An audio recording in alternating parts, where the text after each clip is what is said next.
Next week, Matty Saskey takes a crack at the team closest to them in the West, the 3-1 Lions. But I gotta ask you about Shea Patterson, what you saw there.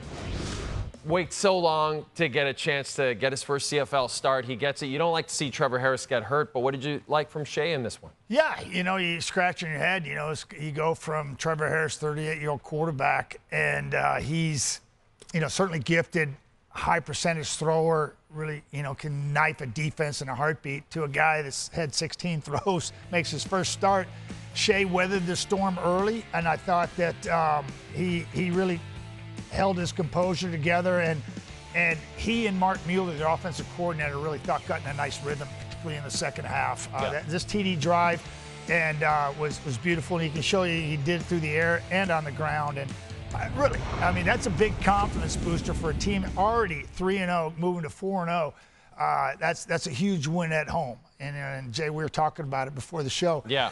I'm okay if all the home teams win all season long, because the venues are incredible. And I was in Ottawa last weekend to finish the week, and it's just incredible to watch the Red Blacks win at home and watch Saskatchewan win at home. Come on, Jay, it doesn't get much better than that. Get out to your local CFL stadium, go see a game. It's the best time, and it's a great time for the whole family. Unless you're the Toronto Argonauts and Cam Dukes isn't as consistent as he was at the beginning of the season. We saw such great things from him, right, Matty? We saw such potential. You get the 4 picks here. What happened in this one for him? Well, I think Corey Mace, right, as head coach for Saskatchewan, used to be the DC in Toronto, knows Toronto's offense pretty well. And so at the end of the day, I think teams, the first 2 games of the season, not a lot of film on Cam Dukes, and he did really well. Took care of the football, 5 touchdowns and 0 picks. Now he faces Montreal and the Saskatchewan defense, 2 of the best in the league. Come on, Noel Thorpe in Montreal really confused the young quarterback, and that showed in the loss last week. I thought we saw more of the same here today. Yeah. And so you get 2 more games to look at. You understand the strengths and weaknesses. Defensive coordinators like Corey Mason and Noel Thorpe went to work.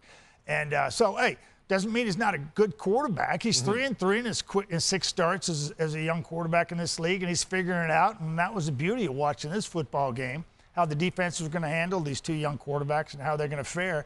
And I'd say that Shea Patterson did a really good job. And you bring up Corey Mace a lot for good reason, because, you knew this guy might be the next great young head coach in this league, and he's just proving it. And you brought up his defensive background. It's showing in these games just how great this Rider defense is playing. Well, yeah, they're playing with a lot of confidence. And when you can go from Trevor Harris winning the first 3, and I'll give Shea some credit. He was 4-10 in 10 throws last week and 41 yards and a touchdown drive. To me, that's good precedent. I'm telling you, people didn't talk about it. I don't think we talked about it on the show. They had a bye week. Yeah.